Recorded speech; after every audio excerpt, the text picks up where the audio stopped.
What's up, guys? Welcome to your 177th Android tutorial for the new Boston. And finally, we're going to see our triangle on our emulator. I know I've been telling you guys that a few times, but hopefully we'll be able to go through this tutorial pretty quickly so we can see our triangle there. And what we're going to do is we're going to set up this method on surface change. Again, this is our renderer class. And we need to set up the viewport. We need to know how big our viewport needs to be, and that's why it passes in this width and this height. So we're going to reference those to create our viewport and all that good stuff. So again, we're going to refer to the GL10 object that's being passed in. We're just going to say GL viewport, and it takes X and a Y and also a width and height. So our initial X is going to be 0 and our initial Y is going to be 0, which will be the bottom left corner of the emulator, and then it's going to go over to the width that we're getting passed in into the height. So that's basically going to set up everything that we have available to us. Our whole activity screen is going to be full. That's going to be our viewport. And then we're going to create a ratio of the width divided by the height, and I'll show you why we're going to need that, but it's going to be a float, and we're just going to call this ratio. Set this equal to float value, passing as a float, and then we're just going to say width divided by height.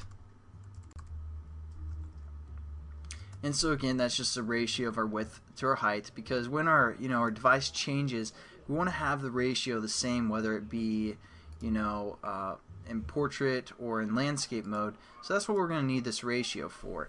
We're also going to set up what matrix mode we want, and we're just going to say GL matrix mode, and we're going to set this equal to, again, GL10 object or GL10 class dot GL underscore projection. And that's just kind of the way that we want to view it. We want it to be a projection of some sort. And then when we create this kind of a GL matrix mode, all we need to do is we gotta say GL load or identity. We just need to say GL load identity, and that's going to refer to kind of this method here.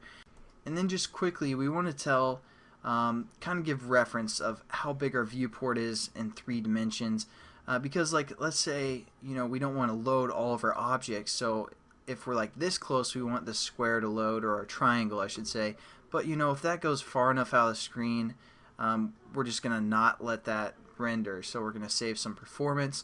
So we need to set how far in the Z direction we want our object to be seen. How we do that is we're going to say GL frustrum F as in float, and what we're going to do is we're going to say for the left value, we're going to say our negative ratio that we set up, our right value, our ratio, our bottom, we're going to say -1. For top value, we're going to say, just for example, 0.5.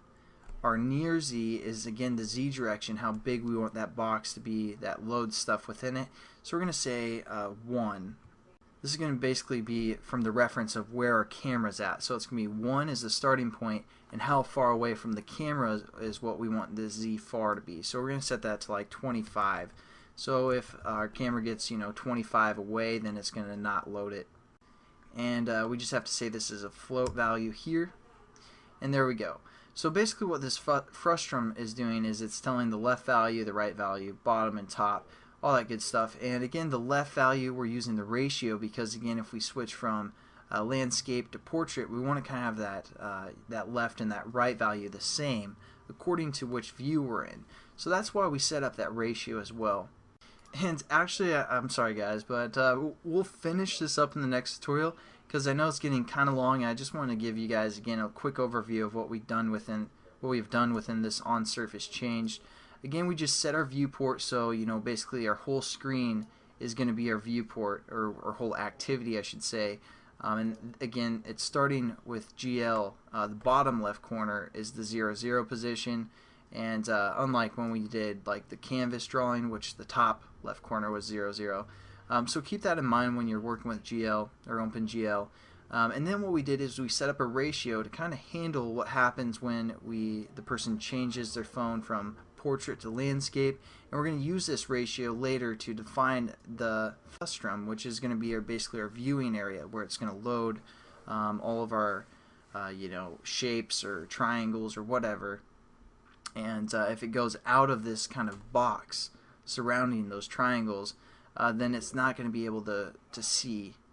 Well, we'll get into that later, a little bit more in depth in the next tutorial when we actually see the triangle. I said we'd do it again in this tutorial, but you know, that's probably going to be it for now. So watch the next tutorial, and I promise you guys we'll render it in there, and I'll catch you guys then. Have a good one.